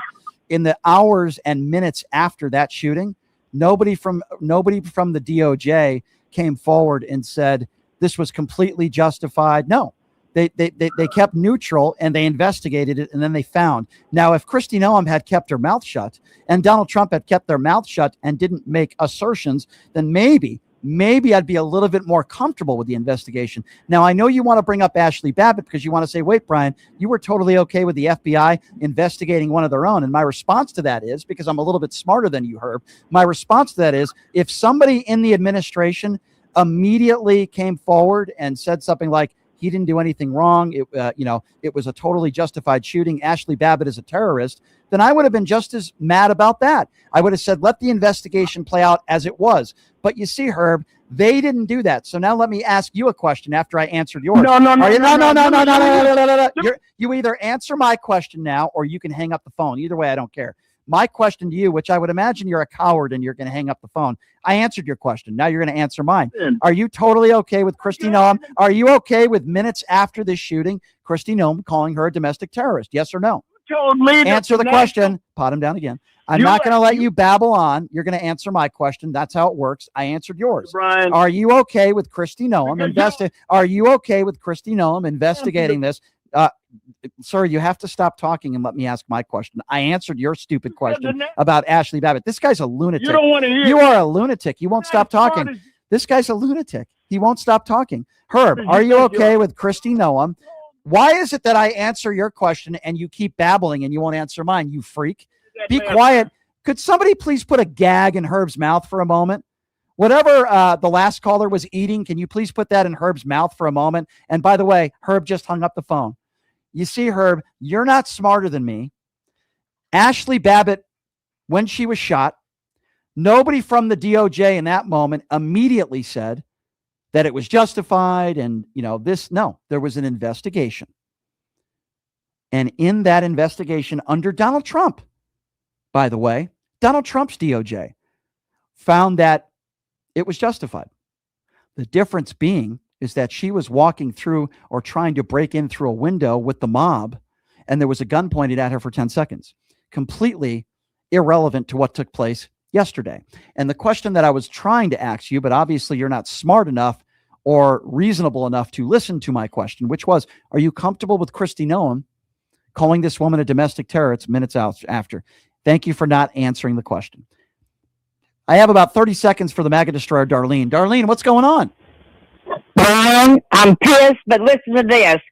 I'll say it real quick. I was watching the riots this morning, not the riots, but the protest in Minnesota. Somebody had laid a rose on the ground in front of the ice in memory of the girl that got shot. Later on, it was sitting there. They walked off. Two of the ice came back. One of them picked up the rose and went over there and gave it to another ICE woman like he was going to propose to her. Well, if that's not an insult and disgraceful, what the hell is? Most of these people are, Darlene. I appreciate your call. I'm sorry I got to end it because we are right at the end of the program as we speak. I can't see the television, but I guess there's some breaking news. I can't see it. But what do we got here?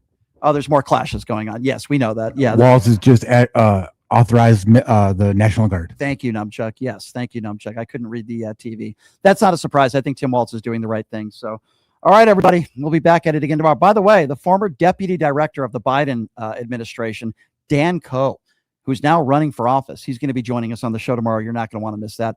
Love all of you. Stay safe out there. We'll see you tomorrow.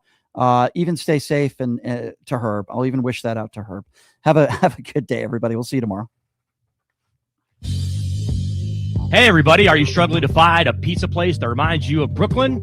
That true blue New York style pie? Well, worry no more. Stallone's Italian Eatery Pizza is a knockout. We're located at 467 East Silverado Ranch Boulevard, just off of Premium Road, half a mile east of South Point Casino, just minutes from the Las Vegas Strip. Come by and grab a slice of pie. Plus, check out our Brooklyn-inspired Italian cuisine.